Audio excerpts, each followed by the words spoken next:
आइए दोस्तों, अब बात कर लेते हैं पिछले वाली 3.1 के क्वेश्चन नंबर फर्स्ट के बारे में। इससे पहले हमने इसका अध्याय परिचय दे चुके हैं, तो पहले जाके परिचय देखिए, फिर जाके इस क्वेश्चन को समझने का प्रयास। अब हम क्वेश्चन नंबर फर्स्ट के बारे में बात करने जा रहे हैं। तो क्वेश्चन नंबर फर्स्ट क्या कह रहा है, पहले ये देख लेते हैं। आफ्ताब अपनी पुत्री से कहता है, आफ्ताब अपनी पुत्री से कहता है, यानी कंडीशन क्या आ गई, एक आफ्ताब आ गया, एक उसकी पुत्री आ गई। तो आफ्ताब अपनी पुत्री से कहता है, 7 वर्ष पूर्व मैं तुमसे 7 गुनी आयु का था, अब से 3 वर्ष बाद मैं तुमसे केवल 3 गुनी आयु का रह जाऊंगा। तो इस स्थिति को बीजगणितीय एवं ग्राफीय रूप में व्यक्त कीजिए। तो यानी कि हमें स्थिति दे रखी है बाबू, हमें वो नहीं दे रखा, यानी कि एक बीजगणितीय, यानी कहते हैं ना दो चर वाले रेखी समीकरण का युग, x प्लस के b1 प्लस के c1 इक्वल 0, a2x प्लस के b2y इक्वल 0, यानी कि ऐसी कोई समीकरण नहीं दे रखी, स्थिति दे रखी है। तो उस स्थिति को हम सोल्व करेंगे किससे, बीजगणितीय द्वारा। ठीक है, फिर हम ग्राफीय विधि द्वारा क्या करेंगे, इसको व्यक्त करेंगे, यानी कि इन दो जो बीजगणितीय तुम्हारी समीकरण निकलेगी तो ग्राफीय विधि द्वारा क्या होगी, व्यक्त होगी। तो मैंने ग्राफीय विधि रेखा द्वारा देखकर समझा रखी है, प्रतिच्छेद समांतर और संपाती आपस में एक दूसरे को काटती है, तो प्रतिच्छेद दोनों समांतर जाती है समांतर, और एक दूसरे के विपरीत जाती है तो संपाती। ये बात मैंने इससे पहले परिचय में अच्छे तरीके से समझा चुका हूँ। तो ग्राफीय विधि को सोल्व करने के लिए, ग्राफीय विधि को सोल्व करने के लिए क्या चाहिए, चला 9th क्लास में तुमने पढ़े होंगे। तो अगर ग्राफीय विधि को सोल्व करोगे तो क्या चाहिए, बिंदु चाहिए। क्या चाहिए, बिंदु। ग्राफीय विधि x और y तो होती है, ठीक है, तो उसके लिए तुम्हें क्या चाहिए, बिंदु चाहिए। अब बिंदु दे रखी है, बिंदु नहीं दे रखी है, तो क्या करना पड़ेगा ग्राफीय विधि के लिए, तो कहाँ से निकालने पड़ेंगे बिंदु, बीजगणितीय समीकरण से, जहाँ a1x प्लस के b1y प्लस के c1 इक्वल 0, वहां से हम क्या निकालेंगे, इसके बिंदु निकालेंगे। वो भी समीकरण दे रखी है, नहीं लल्ला, क्या दे रखी है, स्थिति दे रखी है। तो हमें क्या करनी पड़ेगी, उस स्थिति से क्या करना पड़ेगा, हमें समीकरण बनानी पड़ेगी, और समीकरण से हमें क्या निकालने पड़ेंगे, बिंदु निकालने पड़ेंगे। फिर बिंदु को हमें क्या करना पड़ेगा, ग्राफीय विधि द्वारा व्यक्त करना पड़ेगा। यानी कहना मतलब क्या है, क्वेश्चन थोड़ा सा लंबा है मगर समझने में एक बार मक्खन की तरीके से, बस थोड़ा सा समझते चाहिए सीक्वेंस में, स्टेप बाय स्टेप समझने हैं। ठीक है, वीडियो थोड़ी सी लंबी बन सकती है क्योंकि क्वेश्चन थोड़ा बड़ा है। ठीक है, स्किप करके वीडियो को मत देखना, तो अगर जो मैं बात लिखी ना वो समझते जाओ। ठीक है, तो चलो पहला बात करते हैं। पहला क्या बात करने जा रहे हैं, हम बीजगणित की बात करने जा रहे हैं। स्थिति से हम क्या बनाएंगे, बीजगणितीय समीकरण बनाएंगे, यानी कि दो समीकरण का मानक रूप a1x प्लस b1y प्लस के c1 इक्वल 0 वाला रूप बनाने चलते हैं। किससे, स्थिति से, यानी पढ़ के। तो दिया है माना, तो माना कर लेते हैं, माना बहुत अच्छा लगता है हमें। तो चलो माना क्या कह रहा है, आफ्ताब अपनी पुत्री से कहता है, कंडीशन दो है, एक आफ्ताब है एक उसकी पुत्री है। तो माना आफ्ताब की किसकी बात चल रही, पहले ये बात सुन लो, आयु मैं तुमसे केवल 3 गुनी का आयु का रह जाऊंगा, मैं तुमसे केवल 7 गुनी का आयु का रह जाऊंगा। तो बात किसी चल रही है, उनकी आयु की, उसकी पुत्री और आफ्ताब के बीच में बात की चल रही है उसकी आयु के बारे में। तो माना आफ्ताब की वर्तमान आयु, जो इससे वर्तमान का मतलब होता है जो इस समय चल रही है, ठीक है, प्रेजेंट, माना वर्तमान, सॉरी, आफ्ताब की वर्तमान आयु, आफ्ताब की वर्तमान आयु कितनी मान ली मैंने, x, ठीक है, और उसकी पुत्री की आयु कितनी मान ली मैंने, y, पुत्री की वर्तमान आयु, वर्तमान आयु कितनी मान ली मैंने, y, सही है। तो दोनों की बात चल रही थी, मैंने सैंपल दे दिए x और y से। x y से क्यों दिए मैंने, क्योंकि वो दो चर वाले रेखीय समीकरण बनाना है, तो दो चर भी काम में लेने हैं, तो इसलिए x y देने पड़ेंगे। ठीक है, इसलिए एक्स वाई, टी यू भी दे सकते हो, एक्स वाई सबको अच्छा लगता है इसलिए मैंने भी एक्स वाई दी। ठीक है ना, पहली स्थिति, स्थिति नंबर फर्स्ट डाल दे, स्थिति फर्स्ट क्या रखा है ना, स्थिति को बीजगणितीय एवं ग्राफीय विधि द्वारा, तो हम स्थिति फर्स्ट ले रहे हैं। ठीक है, स्थिति फर्स्ट क्या करिए, 7 वर्ष पूर्व मैं तुमसे 7 गुनी आयु का था। तो आफ्ताब अपनी पुत्री से कह रहा है 7 वर्ष पूर्व मैं तुमसे 7 गुनी आयु का था, ये बात लिख देते हैं हम, 7 वर्ष पूर्व मैं तुमसे 7 गुनी आयु का था। सही बात है बाबू। तो कहना मतलब क्या है, 7 वर्ष पूर्व, पूर्व का मतलब समझते हो, तो पूर्व का मतलब जैसे आज की मेरी वर्तमान आयु है, तो पूर्व की बात करता हूँ तो मैं अपनी जिंदगी से पीछे चला जाता हूँ। जैसे आज मैं 20 साल का हूँ, तो मैं 7 वर्ष की पूर्व की बात करूँ तो मैं कितना साल का हो जाऊंगा, 13 साल का हो जाऊंगा। बीच में 7 घटा दो तो मैं पूर्व आयु में पहुंच जाऊंगा 13 साल का। तो मैं किसकी बात कर रहा हूँ, 13 साल की बात की बारे में। तो जैसे आज मैं कितने साल का हूँ, 22 का, तो मैं 7 वर्ष पूर्व करूँगा तो अपनी 22 साल की एज में मैं 7 साल क्या कर दूंगा, घटा दूंगा। तो उस टाइम में मैं कौन सी एज में था, 15 साल की एज में। तो पूर्व का मतलब होता है पीछे जाना, सही है, यानी अपनी एज में जब पीछे जाओगे तो माइनस ही तो करोगे, सही बात है। अपनी एज से जब हम पीछे जाएंगे तो क्या करना पड़ेगा, हमें माइनस करना पड़ेगा, वर्तमान आयु में से क्या करना पड़ेगा, माइनस करना पड़ेगा। तो जब वो 7 वर्ष पूर्व की बात कर रहा है तो उस टाइम पर वर्तमान आयु कितनी मानी की मैंने, x, जैसे मेरी वर्तमान आयु मैंने कितने सोच ली थी मैंने, 20 और 22, तो 7 वर्ष पूर्व इसकी वर्तमान आयु कितनी है, x, और जब 7 वर्ष पूर्व ये पीछे जा रहा है तो इसकी आयु क्या करनी पड़ेगी, माइनस करने पड़ेंगे, सही है। किससे कह रहा है वो, अपनी पुत्री से, तो पुत्री की आयु में भी क्या करने पड़ेंगे, 7 वर्ष पूर्व करने पड़ेंगे। पूर्व का मतलब माइनस, सही है, पूर्व का मतलब पीछे जा रहा है अपनी जिंदगी से। तो भाऊ जब आफ्ताब अपनी पुत्री पीछे जा रहा है तो कहना मतलब उसकी पुत्री उसी एज में होगी, तो उसकी पुत्री भी तो पीछे गई होगी, मतलब कहना मतलब आज मैं 20 साल का हूँ तो उसकी मेरी पुत्री कितनी होगी, अभी तो पुत्री हुई नहीं, समझो, ठीक है। तो आज मैं 20 साल का हूँ तो यानी कहना मतलब मेरी पुत्री 8 साल की है, ठीक है। अब मैं 7 वर्ष की बात कर रहा हूँ, उससे पूर्व कर रहा हूँ, तो मैं उस टाइम पे कितने साल का हो चुका हूँ, 13 साल का, ठीक है। और वो पुत्री कितने साल की होगी, 1 साल की, सही है। तो उसके में 8 में से 7 माइनस करने पड़ेंगे, सही है। तो दोनों कंडीशन मैंने कर ली, x माइनस 7 और y माइनस के 7, सही है। 7 वर्ष पूर्व क्या कह रहा है, तुमसे 7 गुनी आयु का था, मैं तुमसे 7 गुनी आयु का था, कौन था, आफ्ताब, सही है। उसकी पुत्री छोटी थी, तो मुझे दोनों की एज क्या करनी है, बराबर करनी है। तो मुझे किससे मल्टीप्लाई करनी पड़ेगी, उसकी पुत्री से, क्योंकि उसकी पुत्री की आयु क्या है, छोटी है। और जब मैं दोनों की बैलेंस करूंगा, दोनों की एज क्या करूंगा, बराबर करूंगा, तो उसकी पुत्री की आयु छोटी है तो मैं क्या कर दूंगा, 7 से मल्टीप्लाई कर दूंगा, 7 गुनी आयु का था, तो दोनों की बैलेंस क्या हो जाएगी, बराबर हो जाएगी, क्योंकि मैंने पुत्री की आयु 7 बढ़ा दी, तो आफ्ताब की उसकी पुत्री की आयु क्या हो गई, बराबर हो गई। आई बात समझ में। तो 7 वर्ष पूर्व में तुमसे 7 गुनी आयु का था, ये बात समझ में। तो चलो यहाँ से एक समीकरण बना लेते हैं हल करके, x माइनस के वाई, समझदार तो बच्चे ही हो, इधर एक बार मल्टीप्लाई इसके साथ, एक बार मल्टीप्लाई इसके साथ, तो 7y और 7 के साथ में करके 7 7 49, इतनी बात समझ में आ गई। x इधर प्लस का, इधर जाके माइनस का, और माइनस के 49 ऐसा कैसे ही, ये माइनस का इधर जाके प्लस का हो जाएगा। कहना मतलब क्या हो गया, मैंने चर वाले नंबर एक तरफ कर लिए और वास्तविक नंबर एक तरफ कर लिए। तो चर वाला ये था, ये इधर ले लिया, और वास्तविक नंबर वाली ये थे, मैंने इधर काम में ले लिया। तो देखो x माइनस के 7y, यहाँ से घटाओगे तो माइनस के 42, सही है। तो ये समीकरण बन चुकी है हमारी एक, सही है। तो हमने बीजगणितीय से स्थिति फर्स्ट को हमने कंप्लीट कर चुके हैं, आई बात समझ में। तो अब हम बात करते हैं दूसरी स्थिति के बारे में। तो पहली स्थिति को हमने पढ़ लिया, दूसरी स्थिति हम यहाँ समझने का प्रयास करते हैं। स्थिति 2, स्थिति 2 क्या कह रही है, पहले स्थिति 2 देखते हैं।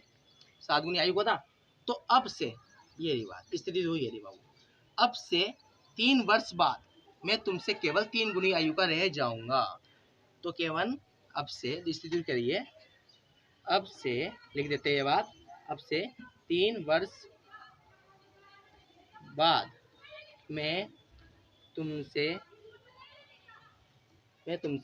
केवल 3 गुनी आयु का रह जाऊंगा, ये तो बात कह रहा है। तो वो क्या कर रहा है, 3 वर्ष बाद, अब बाऊ बात के बाद होते हैं आगे जाना, ठीक है, आगे तो जा रहा है। जैसे आज 20 साल का, तो मैं सोच रहा हूँ यार मैं 3 वर्ष बाद मैं इंजीनियर बन जाऊंगा, ठीक है। तो यानी कि मतलब वो अपनी एज में क्या कर रहा है, 3 वर्ष क्या कर रहा है, जोड़ रहा है। सोच रहा हूँ ना, देखो आज मैं 20 साल हूँ, तो अगली बार साल में कितने जा रहा हूँ यार, मैं सोच रहा हूँ मैं 3 वर्ष बाद में वो बन जाऊंगा। तो अब मैं क्या हो रही है, मेरी एज क्या हो रही है, उसमें प्लस हो रही है, तो उस टाइम में मैं 23 साल का हो जाऊंगा, ठीक है। तो ये क्या कह रहा है, 3 वर्ष बाद का मतलब होता है आगे का सोचना, मतलब अपनी एज को प्लस करना, अपनी एज में प्लस ही तो करूंगा मैं।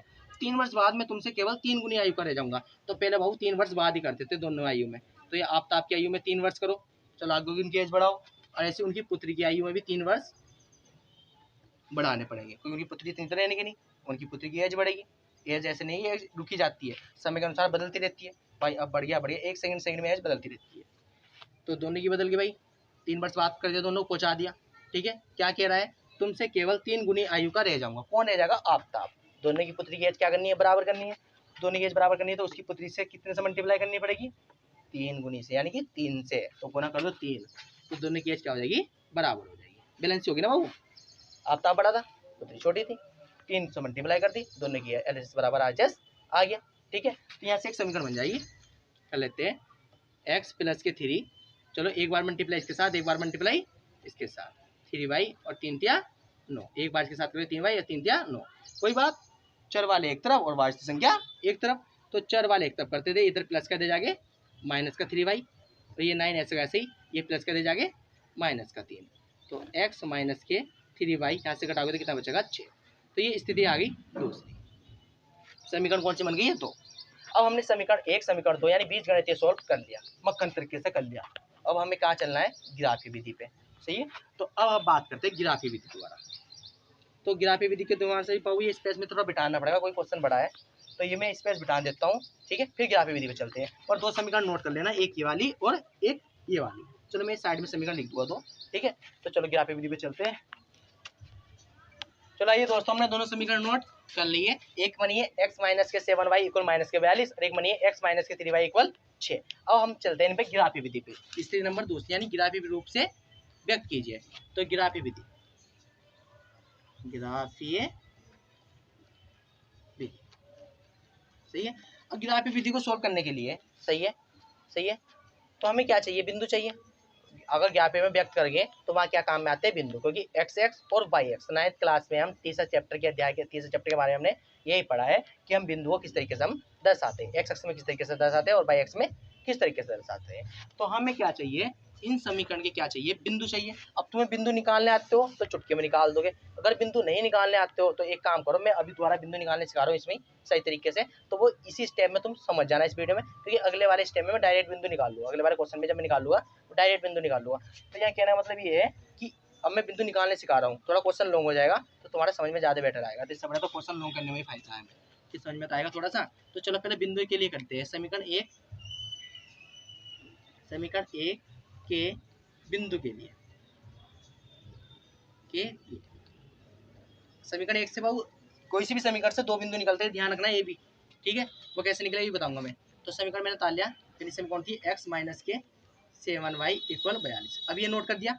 तो बिंदु ज्ञात करने के लिए तुम्हें एक बॉक्स बनाना चाहिए। किसमें बनाना चाहिए, एक बॉक्स। क्या बनाना चाहिए, एक बॉक्स। क्या बनाना चाहिए, एक बॉक्स बना लो। तो बॉक्स देखते हैं हम, हमें एक बॉक्स बना लेंगे इस तरीके से, डब्बे टाइप का। अब अभी ये काम मैं इसी क्वेश्चन में करूँगा, अगले क्वेश्चन से डायरेक्ट कर दूंगा, ठीक है ना। तो इस क्वेश्चन को थोड़ा डीपली समझ लो, बिंदु निकालने। तो एक बॉक्स बनाना है x और y, नाम देना है पहले बॉक्स में x और दूसरे बॉक्स में y, ठीक है। अब तुम्हें माना, तुम्हें एक काम सोचना है अपनी तरफ से, तुम यहाँ कुछ भी वैल्यू मान सकते हो, ऐसे नहीं कि 0 मान रहे हो, 2 मान रहे हो, 3, कुछ भी वैल्यू मान सकते हो, ठीक है, जो तुम्हें अच्छी लगती हो। तुम्हें माना x की वैल्यू कितनी मान रहा हूँ मैं, 0 मान रहा हूँ। माना x की वैल्यू मैंने कितनी मान ली यहाँ, 0। एक तुम्हें कुछ भी चीज़ पहले माननी पड़ेगी, बिंदु निकालने में कुछ ना कुछ पहला चीज़ माननी पड़ेगी। यहाँ 0, 2, 3, 4 कुछ ही मान सकते हैं। तो माना x इक्वल मैंने कितना लिया, 0। अब जो 0 लिया मैंने, इस इक्वेशन में क्या करो, पुट करो। तो देखो जहाँ x की वैल्यू वहाँ कितना रख दो, 0 रख दो। तो यहाँ x है तो यहाँ कितना रख दें, 0 माइनस के 7y इक्वल माइनस के 42, सही है। 0 की जगह x रख दिए तो जुड़ा ही हो जाएगा। कितना बचेगा यहाँ, 7y इक्वल माइनस के 42, माइनस से माइनस कटा तो y बराबर कितना हो गया, चलो 42 बटे कितना हो जाएगा, नीचे जाएगा 7 हो जाएगा, और 7 छंग 42। तो y की वैल्यू कितनी आ गई, 6, सही है। कोई दिक्कत नहीं आई, समझ में आ गया, ठीक है। अब तुम्हें जैसे स्टेप समझ में आया ना, अब तुमने किसकी मानी थी, x की मानी थी, इसके विपरीत मान के तुम्हें अब की बार y की वैल्यू मान लेनी है, कुछ भी। तो माना अब y की वैल्यू में 0 मान लूँ बाबू, y की वैल्यू में 0 मान लूँ। अगर मैं यहाँ 0 पुट करूँगा तो ये पार्ट पूरा क्या हो जाएगा, 0 हो जाएगा। 7 से मल्टीप्लाई करूँगा तो हमको क्या हो जाएगा, 0 हो जाएगा। x की वैल्यू कितनी निकल के आएगी, माइनस के 42 निकल के आएगी। तो K1 का कहना मतलब मेरा क्या हुआ, कहना मतलब ये है कि यहाँ 42 तक का बिंदु बैठेगा, तो मुझे 42 रेखा ग्राफ में खींचनी पड़ेगी, तो वो रेखा ग्राफ बहुत बड़ा बनेगा। तो इसलिए मैं कोई और सामान सोच लेता हूँ। और मान देखो मैं x का मान कितना ले रहा हूँ, 7 ले रहा हूँ, कोई दिक्कत नहीं है 7। ये मान क्यों ले रहा हूँ, मैं 0 भी ले सकता था, पर वहाँ ग्राफ बहुत बड़ा बनेगा, ठीक है। तो मैं क्या ले रहा हूँ, ग्राफ छोटा करने के लिए 7 ले रहा हूँ काम में, x बराबर 7। तो 7 पुट करते हैं यहाँ, तो x माइनस के 7 मल्टीप्लाई 7 इक्वल माइनस के 42। एक बार इस वाली इक्वेशन में पुट कर दिया, ये x ऐसा कैसे ही, ये वाला माइनस के 7 ऐसा कैसे ही, y आ गया। y की वैल्यू कितनी मानी थी मैंने, 7, तो y की जगह 7 रख दिया, और ये माइनस की वैल्यू ऐसा का ऐसे ही। इसको सोल्व कर लो। माइनस की मल्टीप्लाई माइनस में सकते हैं 49 और माइनस के 42, इधर माइनस का दे जाके प्लस का हो जाएगा। तो माइनस के 42 प्लस के 49, और 42 में 49 घटाओगे तो कितना बचेगा, 7 ही बचेगा। तो x की वैल्यू कितनी आ गई 7। सही है। तो ये बिंदु ए हो गया, ये बिंदु बी हो गया। तो यहाँ दर्शा सकते हैं हम, यहाँ दे देते हैं इसके बाद बिंदु ए। तो बिंदु ए पहले हम मान लेते हैं x का, किसका मान लेते हैं x का, तो 0,6 ऐसे 0,6 ठीक है। और बिंदु बी 7,7 7,7 पहला मान लेते हैं x का, दूसरा मान लेते हैं हम y का। तो हमने समीकरण 1 के बिंदु हम निकाल चुके हैं। मैंने बताया समीकरण 1 के बिंदु, किसी भी समीकरण के 2 बिंदु निकलते हैं, तो हमने समीकरण 1 के बिंदु निकाल लिए। अब हम बात करते हैं समीकरण 2 के बिंदु के लिए। तो चलो यहाँ कर देते हैं काम को।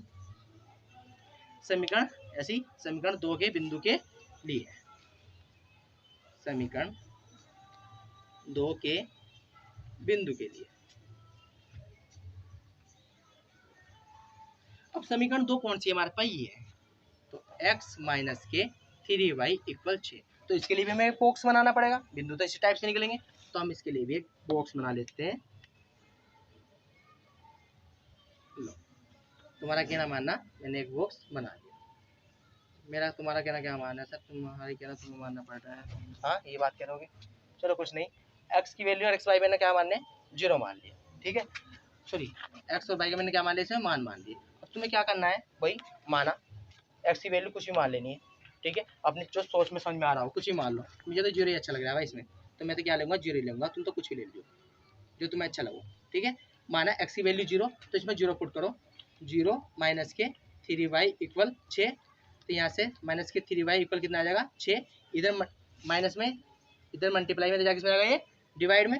तो y इक्वल माइनस के 6 बटे माइनस का 3 और 3 दूनी 6। तो y का मान कितना आ गया माइनस का 2। तो 0 लिखा था और माइनस का 2 टपक के आ गया। सही है। अब तुम्हें y की वैल्यू कुछ ही मान लेनी है, जैसे मैंने x की वैल्यू मानी थी ऐसे तुम्हें क्या माननी है y की वैल्यू। तो माना y इक्वल, अब y की वैल्यू तुम कुछ ही मान सकते हो। तो y की वैल्यू अगर मैं 0 मानूँ तो 6 आएगा x का मान, तो ग्राफ भी 6 तक तो चलता ही है। तो मैं x y की वैल्यू के बाद 0 ले ली, y बराबर मैंने 0 मान लिया। तो यहाँ आ जाएगा x माइनस का 3, y की जगह कितना रख देंगे 0 मल्टीप्लाई 0 इक्वल 6। तो x जब 0 से मल्टीप्लाई करोगे तो 0 ही होगा इक्वल 6। तो x बराबर कितना आ जाएगा 6। तो x का मान कितना आ गया 6। सही है। तो बिंदु C इसके यहाँ ले लेता हूँ, बिंदु C और D। तो बिंदु C कितना बना है हमारा 0, माइनस के 2। और बिंदु D कितना बना है 6,0।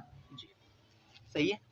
अब ये बिंदु हमारे बन चुके हैं A B C D। अब इनको हमें ग्राफ के रूप में हम क्या करना है, व्यक्त करना है। अब हमें एक ग्राफ बनाना है, ठीक है। अब हम उसको ग्राफ की विधि द्वारा क्या करेंगे, व्यक्त करेंगे। तो चलो पहले मैं बिंदु एक साइड में लिख लेता हूँ। बिंदु ए, इसको फिर अप कर दूंगा। बिंदु ए कितना बना 0,6। बिंदु बी कितना बना हमारा 7,7। और बिंदु सी कितना बना हमारा 0, माइनस के 2। और बिंदु डी कितना बना हमारा 6,0। सही है। अब मैं इस पार्ट को रब कर रहा हूँ, ठीक है। तो आइए दोस्तों, अब हम क्या करते हैं, बिंदु को दर्शाने का प्रयास करते हैं। चलो एक ग्राफ खींचते हैं। तो ये ग्राफ हमारा ये देखो, सुंदर सा ग्राफ हमारा ये देखो। तो ये वाली लाइन क्या होती है, x की। तो यहाँ लिख देंगे x और ये एरिया x। ये मूल बिंदु होता है 0,0, इसे हम मूल बिंदु बोलते हैं। ये x की इधर वाली लाइन क्या होती है, पॉजिटिव होती है, तो हमने इसको देंगे प्लस। ये x की इधर वाली कौन सी, निगेटिव, इस तरह हम लिखेंगे x माइनस। ये वाली लाइन कौन सी होती है, y की। ये y की कौन सी वाली होती है, ये y की पॉजिटिव वाली होती है। और ये y की कौन सी होती है, निगेटिव वाली होती है। इतनी बातें समझ में आ गई। सही है। चलो बिंदु के पहले दर्शा देते हैं। तो हाईएस्ट नंबर कितने हमारे पास 7। हाईएस्ट नंबर कितने हैं 7। तो हमें 7 बिंदु तक खींचना पड़ेगा लाइन। तो 7 तक खींच देते हैं।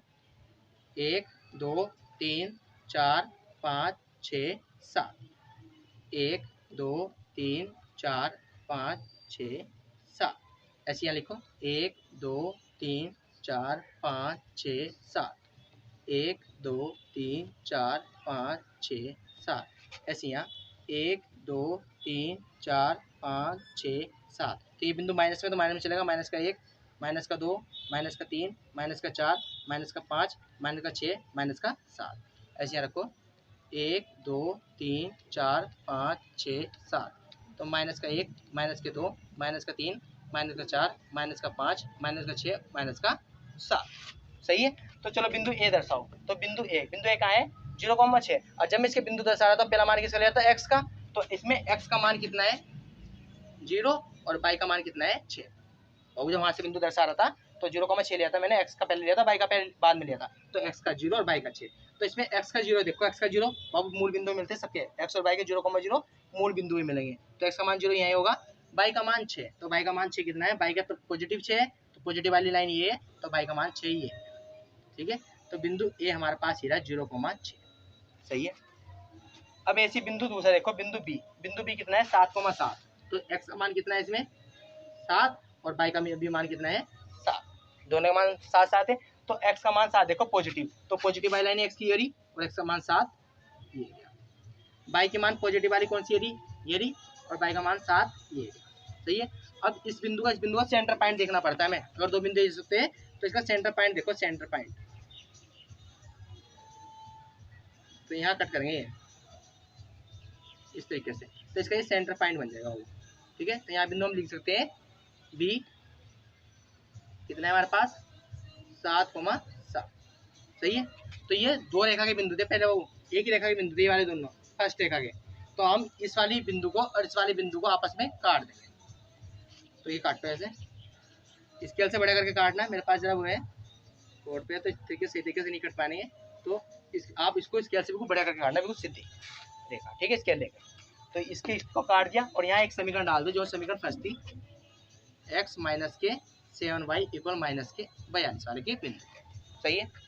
अब दूसरी देखो, दूसरी समीकरण बिंदु कौन से हमारे सी और डी, तो पहले x का मान कितना है 0 और y का मान कितना है 2, तो यहाँ लिख देते हैं, चलो x का मान कितना है 0 और y का मान कितना है माइनस का 2, तो चलो x का मान 0 तो यहाँ मिलेगा और y का मान -2, y का मान कितना है, y का मान -2 यहाँ मिलेगा, तो ये बिंदु कितना हो गया हमारा पास सी 0, -2, सही है। अब ऐसे हम देखते हैं डी कितना है 6, x का मान कितना है 6 और y का मान कितना है 0, तो x का मान 6, x का प्लस वाला 6 कहाँ है ये और y का मान 0 यही है, तो बिंदु डी हमारा यही है 6,0, सही है। अब इस वाले बिंदु को आपस में मिला देंगे,